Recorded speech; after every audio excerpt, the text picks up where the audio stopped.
The morning Derek Halbrook stood at the head of the Coastwell Industries boardroom and told 40 employees that their entire logistics division was being restructured out of existence. He had no idea that the quiet gray-haired man sitting in the back corner, the one he'd waved off as somebody's father who wandered in, held 61% of the company in his name. I know because that man was me. My name is Walter Ambrose. I am 68 years old, and for 3 years I had been sitting in the back of my own company's meetings, wearing a cardigan my daughter picked out for me, drinking coffee out of a paper cup, and letting my son-in-law believe I was nothing more than a retired accountant who liked to keep busy. What happened over the following 6 weeks is the reason I am telling you this story now, because I think there are a lot of people out there who have been made to feel small in rooms they actually built, and I want them to know that patience is not the same thing as weakness. To understand how I ended up invisible in my own boardroom, you have to go back almost 40 years to a rented warehouse outside Charlotte, North Carolina, where I started a trucking dispatch business with 2 second-hand box trucks and a phone line I ran myself because I couldn't afford to hire anyone to answer it. I built Coastwell from nothing, one contract at a time, sleeping some nights on a cot in the office because the mortgage on the warehouse mattered more than the mortgage on my house. My wife Diane believed in me before anyone else did, and together we raised our daughter Emily in a house that smelled like diesel on my clothes and hope in every other room. By the time Emily was in college, Coastwell had grown into a regional logistics and freight company with contracts up and down the eastern seaboard, and by the time she graduated, we had gone public in a modest, unglamorous way, the kind of company nobody writes magazine articles about, but that quietly moves goods that keep grocery stores stocked and factories running. When Diane passed away 8 years ago, something in me went quiet. I stopped wanting my name on the door. I restructured my ownership into a family trust and a holding company called Ashgrove Partners, run by lawyers and a small board, specifically so that my presence wouldn't hang over the daily operations like a ghost. I kept my majority stake because it was the one thing Diane and I had built together, but I stepped back from the CEO role and let professional management run things. I told the board I wanted anonymity in the org chart, that I didn't want employees walking on eggshells around the founder's ego, and that I would rather sit quietly and watch the company thrive under new leadership than cast a long shadow over it. It seemed like a wise, humble decision at the time. I did not anticipate that my own son-in-law would one day be the man running my life's work into the ground, nor that he would treat the humility I'd built as an opening to be cruel. Emily married Derek Halbrook 6 years ago, and I'll admit, at the wedding I liked him. He was sharp, well-spoken, ambitious in the way that used to remind me of myself at 30. He had an MBA from a respectable program and a resume full of turnaround projects at mid-sized companies. When a position opened at Coastwell for a director of operations, Emily mentioned it to him almost as a joke, and Derek, ever confident, applied through the normal channels, interviewed with the board, and was hired on his own merits. I want to be fair here, nobody handed him anything. He earned that first job. He worked hard those first 2 years, and I was proud watching him rise, first to VP of operations, then, after the previous CEO retired 18 months ago, to Chief Executive Officer of Coastwell Industries, the company I had built with my own hands and my late wife's unwavering faith. The board recommended him unanimously. I abstained from the vote not because I doubted him, but because I still believed, foolishly perhaps, that a founder's opinion should not tip a scale meant to be decided on merit. The trouble is that success changes some men slowly, like rust, and you don't notice it until the metal gives way underneath you. The Derek who married my daughter in a backyard ceremony under string lights, who cried during his vows, who used to call me Walt with genuine affection, began, somewhere in that 18 months as CEO, to speak to me differently. It started small. He'd interrupt me at family dinners when I offered an opinion about the business, saying things like, "No offense, Walt, but the industry's changed a lot since your day." Then it became talking over me entirely, addressing all his comments to Emily as though I weren't in the room. Then, about a year ago, it became something colder. He started referring to me in front of Emily and eventually in front of others as the old man, not affectionately, but with a faint curl of the lip that suggested I was an obligation rather than family. I told myself it was stress. CEOs carry enormous weight. I told myself Emily's happiness mattered more than my pride, and so I swallowed it. The way you swallow a lot of things when you love someone and don't want to make their marriage harder than it already is. What I did not tell Derek, what almost nobody at Coastwell outside of 3 trusted board members and my attorney knew, was that I still held 61% of the company through Ashgrove Partners, and that under our bylaws, the beneficial owner retained certain reserved rights, including the right to attend all board and shareholder meetings, review financial statements in full, and, under specific triggering conditions written into the original founding documents, remove and replace executive leadership with a supermajority vote that I alone controlled. I had never used that power. I had never wanted to. I believed in letting professionals run the company I'd built, and I believed, even more, in giving my daughter's husband room to become his own man without his father-in-law looming over his shoulder. So when I began attending quarterly board meetings again about a year ago, I did it quietly, through a seat reserved for Ashgrove Partners representative, using my full legal name, Walter T. Ambrose, which nobody at Coastwell under the age of 50 had any reason to connect to the founder they only knew from a black and white photograph in the lobby, a much younger man with dark hair and no glasses. Derek had walked past that photograph 1,000 times. He never once looked twice at the old man in the cardigan sitting in the back row taking notes. The first crack in my patience came 7 months ago, over a dinner at Emily and Derek's house. Emily seemed thinner than usual, quieter, and when Derek stepped out to take a call, she told me, in a voice barely above a whisper, that things at home had been difficult, that Derek had become someone she barely recognized, working late constantly, secretive with his phone, dismissive of her when she asked about his day. I asked her gently if she was safe, and she said yes, it wasn't like that. It was more like living with a stranger who used to be kind. I held her hand and told her I loved her, and that whatever happened, she would never be alone. I did not tell her, that night, that I intended to start paying much closer attention to her husband, not as a father worried about his daughter's marriage, but as the majority owner of the company that paid his salary.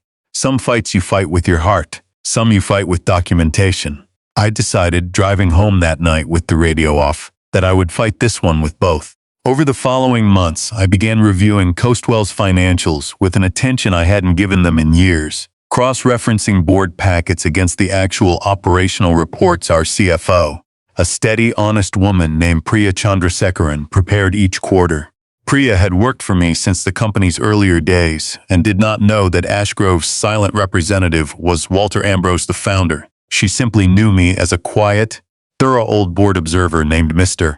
Ambrose who asked good questions and never made a fuss. What I found, buried in footnotes and consulting fee line items, unsettled me. Derek had authorized nearly $2 million over 18 months in payments to a strategic advisory firm called Palisade Group, ostensibly for logistics network optimization.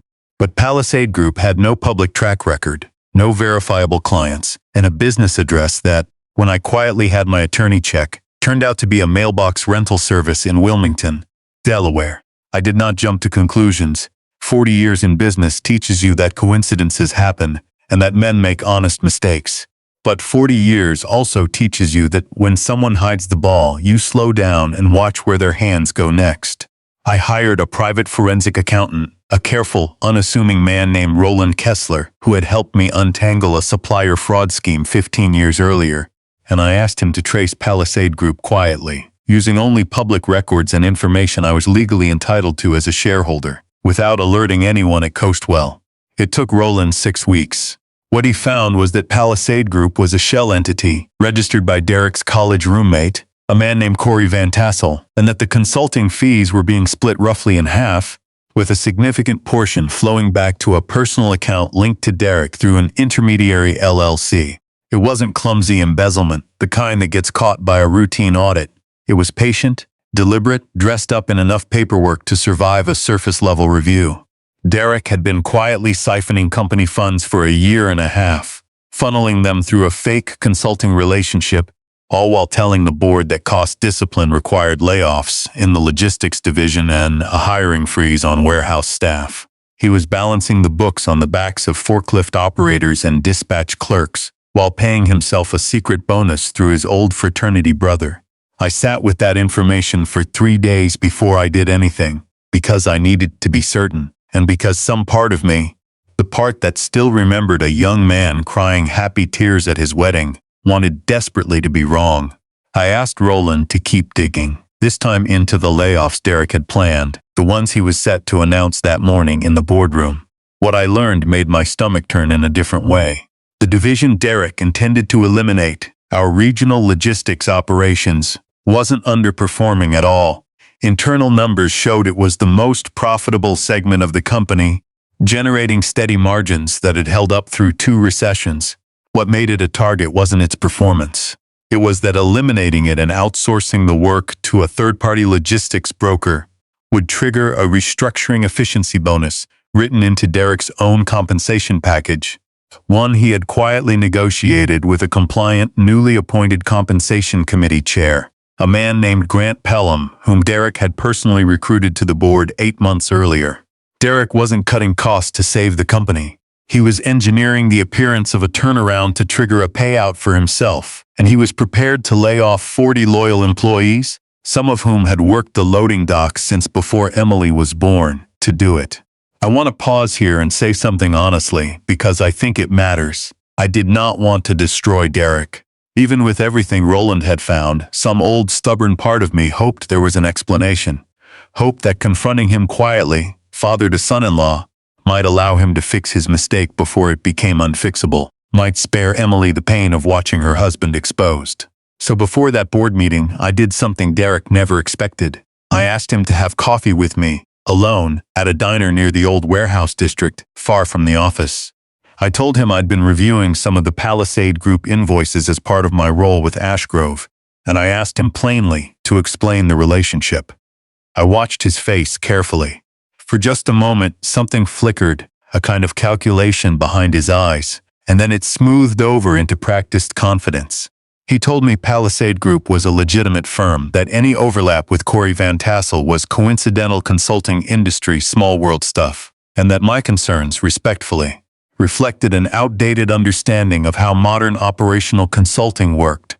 Then he said something I have not been able to forget. He said, "Walt, I appreciate you trying to stay involved, I really do, but this is a company built for the next generation now. Sometimes it's better for the people who built the first floor to let the people building the 10th floor do their jobs without looking over their shoulder." He smiled when he said it, not unkindly. The way you smile at someone you've already decided doesn't matter. I paid for the coffee, I shook his hand, and I drove to my attorney's office that same afternoon. What Derek did not know, sitting in that diner with the easy confidence of a man who believed the old man across the table was a harmless relic, was that Coastwell's founding bylaws, drafted decades earlier by a lawyer even more cautious than I was, contained a provision that most modern companies don't bother with anymore. A reserved supermajority shareholder right to call an emergency board session with 72 hours notice, specifically to address matters of material misrepresentation to the board or breach of fiduciary duty by executive leadership. I had never invoked it. I had honestly forgotten it existed until my attorney, a sharp, unflappable woman named Denise Okafor, who had represented Ashgrove for over a decade, reminded me of it during a phone call that ran 2 hours longer than either of us expected. Denise laid out my options plainly. I could remain quiet, sell my position, walk away from the company entirely, and let Emily's marriage play out however it was going to play out, separate from my business decisions. Or I could use the rights I'd built into this company 40 years ago, the rights I'd never once exercised, to do what those layoffs and that fraud demanded. Stop it, document it, and let the truth be the only weapon I needed. I chose the second path, but I chose to do it with precision rather than anger. Because anger makes mistakes and mistakes give guilty men room to maneuver. Over the next 2 weeks, working with Denise and Roland, I built a file. Bank records showing the flow of funds from Palisade Group back to Derek through the intermediary LLC. Emails, obtained legally through Roland's authorized review of company systems as part of an Ashgrove financial audit. Derek had unknowingly authorized himself 8 months earlier as a routine governance exercise, showing Derek coordinating the fake consulting arrangement with Corey Van Tassel in language that left very little room for innocent interpretation. Internal financial reports proving the logistics division was profitable, contradicted directly by the language Derek had prepared for his layoff announcement, and documentation of the compensation arrangement with Grant Pelham, the pliant committee chair, showing the restructuring bonus Derek stood to collect personally from a decision that would cost 40 families their livelihoods. I also quietly made sure Emily was protected before any of this became public. I did not tell her what I'd found, not yet, because I did not want her carrying that weight before it was necessary, and because I did not want Derek to sense, through her, that something was coming. But I called my estate attorney and restructured certain family trust provisions so that Emily's financial security was fully insulated from whatever came next in Derek's career, regardless of what happened to their marriage. I have learned, over a long life, that you protect the people you love first, and you deal with the people who hurt them second, and you never confuse the order of those two things. The morning of that board meeting, the one where Derek stood up to announce the elimination of the logistics division, I sat in my usual seat in the back corner, cardigan and all, paper cup of coffee in hand, and I let him get almost all the way through his prepared remarks. He was good, I'll give him that.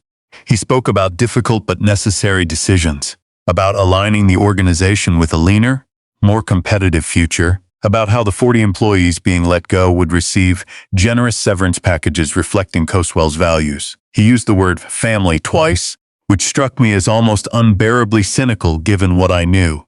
Grant Pelham, the compensation chair, nodded along like a man rehearsing his own lines. Priya Chandrasekaran, our CFO, sat with her hands folded and her jaw tight, and I understood, watching her, that some part of her already suspected the numbers didn't add up, but that she hadn't yet had the standing or the evidence to say so out loud. When Derek opened the floor for questions, I raised my hand from the back of the room, the way I had in every quarterly meeting for the past year, unremarkable, easy to overlook. "Mr. Halbrook," I said, using his full name rather than the friendly Derek I might have used at a family dinner. "Before the board votes, I'd like to ask about the logistics division's actual year-over-year margin performance, as reflected in the operational reports rather than the summary you've presented today." Derek smiled at me, the same smile from the diner, and said, "Mr. Ambrose, I appreciate the diligence, but I think the board has confidence in the executive team's analysis." I said, "I understand. I'd still like the full operational report distributed to the board before any vote, as is my right as Ash Grove's representative." There was a small, uncomfortable pause. Priya, to her credit, quietly said she could pull it up immediately, and within 2 minutes the actual numbers were on the screen, showing the logistics division as the single most profitable segment in the company, growing not shrinking over the past 3 years.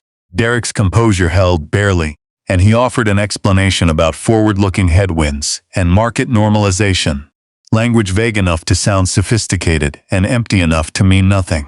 This is the part where I stopped being patient. I asked Denise, seated quietly beside me as legal counsel to Ashgrove Partners, to distribute the file we had prepared to every board member present, a file that included the Palisade Group banking records, the emails with Corey Van Tassel, and the compensation arrangement tied to the very restructuring Derek was asking them to approve. I watched the room read it in real time. I watched Grant Pelham's face go pale as he realized his own name appeared in documents outlining a bonus structure he'd approved without disclosing his personal friendship with Derek. A friendship, Roland had also discovered, that had involved Derek personally recommending Pelham for a separate consulting contract with a Coastwell vendor the year before. I watched Priya's shoulders drop with something that looked almost like relief, the relief of finally having the proof to match her instincts. Derek looked at me then, really looked at me, for the first time understanding that the quiet man in the cardigan who asked mildly annoying questions in the back of every meeting was not a harmless relic at all. "Walt," he said, and his voice had lost its polish, "what is this?" I stood up, which I don't do often anymore because of my knees, but I wanted to stand for this. "My name is Walter Ambrose," I said. "I founded this company in a rented warehouse 40 years ago with my late wife, Diane, and I have owned 61% of it through Ashgrove Partners this entire time. I have sat in this room for the past year, not because I doubted the people running my company, but because I hoped I wouldn't need to be here.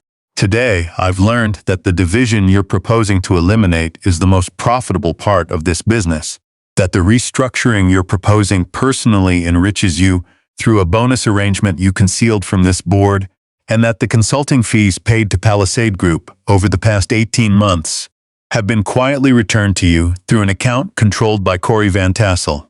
I would like the board to vote, not on the restructuring proposal on today's agenda, But on the emergency resolution my counsel has just distributed, removing Derek Halbrook as Chief Executive Officer of Coastwell Industries, effective immediately, pending a full independent audit. The room was silent in the particular way rooms go silent when something irreversible has just happened.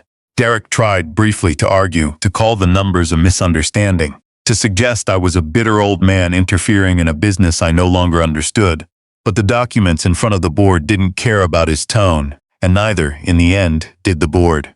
The vote under the emergency bylaw provision required only my supermajority approval as founding shareholder to take immediate effect, with a full board ratification to follow within 30 days, and I exercised it. Derek was escorted out of the building that afternoon by Coastwell's head of security, a decent man named Marcus who had worked at the company for 22 years and who, I later learned, had quietly suspected something was wrong with Derek for months, but had no channel to raise it. The layoffs were cancelled within the hour. Priya Chandrasekaran was named interim CEO, a role the board made permanent 6 weeks later after a full transparent search process that she won on her own merits, not because I asked for it, but because she had spent a year protecting this company's integrity in rooms where almost nobody was watching. The hardest conversation of all of this wasn't with Derek. It was with Emily. I drove to her house that evening, the file in a folder on the passenger seat, and I sat with her at her kitchen table and told her everything. From the diner conversation to the vote that afternoon, watching her face move through disbelief, then anger, then something that looked almost like grief for the man she thought she'd married. She didn't cry the way I expected. She sat very still for a long time, and then she asked me one question. Did you do this because of the company or because of me? I told her the truth, which is that I did it because of both, because I could not, in good conscience, let 40 families lose their livelihoods to fund one man's greed, and because I could not watch my daughter shrink herself smaller and smaller in a marriage built on a lie I had the power to expose. She filed for divorce 4 weeks later, not because I pressured her but because the fraud, once visible, made visible everything else she had been quietly forgiving for years.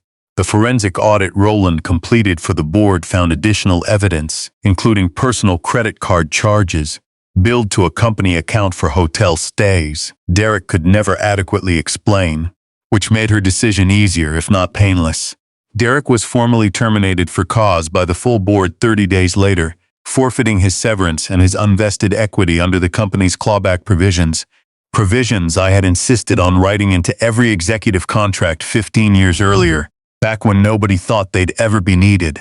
Coastwell pursued civil recovery against both Derek and Corey Vantassel for the misappropriated funds, and while I won't pretend the legal process was quick or entirely satisfying, the company did recover the majority of what had been taken, money that went directly into a retention fund for the logistics division employees whose jobs had nearly been sacrificed for a bonus that no longer existed. Grant Pelham resigned from the board within the week, before he could be formally removed, which told me everything I needed to know about how much he'd actually believed his own defense. I want to be honest about something, because I think the honest parts of a story like this matter more than the satisfying ones. I did not feel triumphant standing in that boardroom. I felt tired and sad and older than I had in years, because the man I'd watched marry my daughter under string lights, the man who once called me Walt with real warmth in his voice, was gone long before I removed him from that company, and no vote of the board could bring that version of him back. What I felt, more than victory, was relief, the specific relief of a father who had finally stopped being quiet in order to protect his daughter, and of a founder who had finally used the one tool he'd built 40 years ago exactly for a moment like this one, hoping he'd never need it. Emily is doing well now, better than I expected, better than she let herself imagine during those quiet, difficult months. She started therapy, something I encouraged gently and never pushed, and about 8 months after the divorce was finalized, she came to me and asked almost shyly if there might be a place for her at Coastwell, not handed to her, but earned the same way Derek's first job had been earned, through the normal hiring process, evaluated by people who had no idea she was my daughter until well after she'd already impressed them. She's in logistics operations now, the very division that was nearly eliminated, working under Priya, learning the business from the ground up the way I once had to. I still go to board meetings, still sit in the back corner some quarters, though these days people know exactly who I am, and I've found, to my quiet surprise, that I don't mind being seen anymore. There's a particular kind of peace that comes from realizing you built something strong enough to survive even the people who tried to hollow it out from the inside, and an even deeper peace in realizing that the daughter you raised turned out to be stronger than the man who once made her feel small. I built Coastwell for my family all those years ago, in a warehouse that smelled like diesel and hope. It took losing a son-in-law to remember exactly why.